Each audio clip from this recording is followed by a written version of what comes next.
Okay, good day, folks. And today, what I'm going to show you is something for beginners, people who are starting out on the bass. I want to show you 3 ways of playing an arpeggio. Maybe you weren't aware of it, but there are, in fact, at least 3 ways of playing an arpeggio. So what I'm going to do is I'm going to start with something that's relatively high up the fretboard, so that you can get your fingers around it to start with. Okay. So what I'd like to do first of all is try with a C major arpeggio right up near the top of the neck. What we're going to do is we're going to play the arpeggio. We're going to play the root, the 3rd, the 5th, and the 7th. Okay, so this is one way of doing it. Here I have my 3rd finger on the 15th fret, 2nd finger on the 14th fret of the D string, 1st finger on the 12th fret of the G string, and 4th finger on the 16th fret of the G string. C, E, G, B.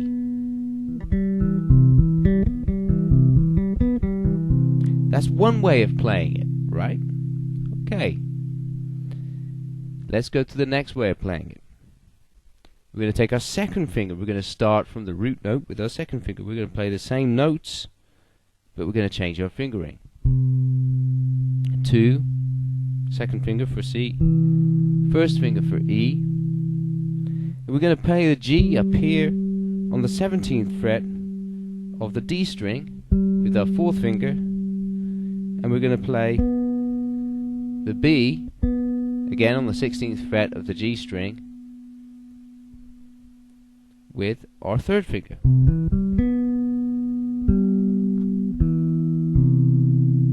Right? So that's another way of doing it. Okay. So far we've started from our 3rd finger and our 2nd finger. Now we're going to start from our 1st finger.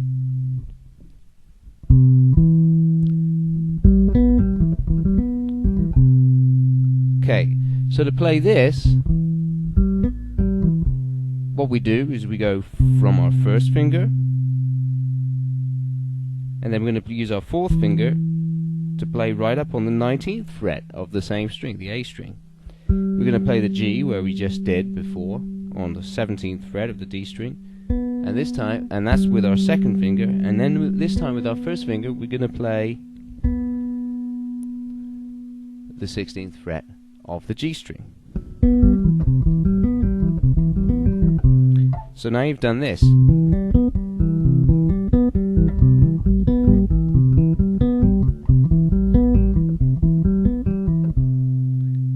Three ways of playing the same arpeggio. You might be asking, well, what's the point in that? Well, there's a hell of a lot of point to it, because once you know those shapes, you can take them anywhere on the neck.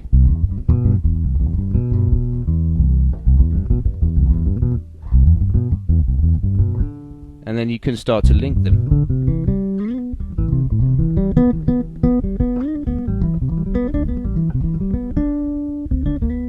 And then you can start to see how this could really help you when it comes to improvising. And it also really helps you to get a grounding of the whole fretboard.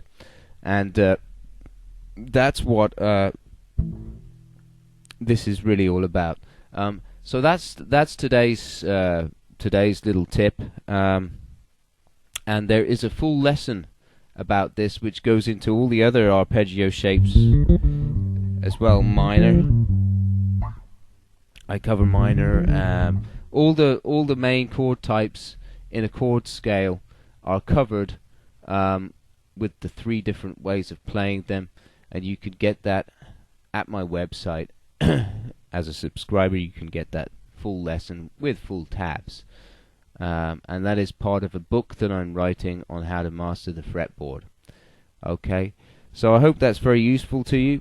My last point is do not forget that these shapes can translate anywhere on the fretboard. You know, it doesn't have to be from the 15th fret of the A string. You know, you can play the C major from the 8th fret of the E string, or you can play the C major from the 3rd fret of the A string too. Of course, it's a big stretch, but once you get used to it, once you recognize the shape, it means that you ultimately become more confident on your instrument as to where you are and what notes you're playing.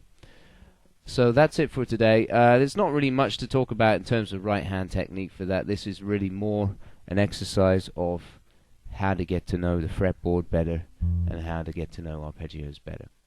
So that's it. Today we've looked at 3 ways of playing a major 7 arpeggio on the bass guitar. All right. See you again.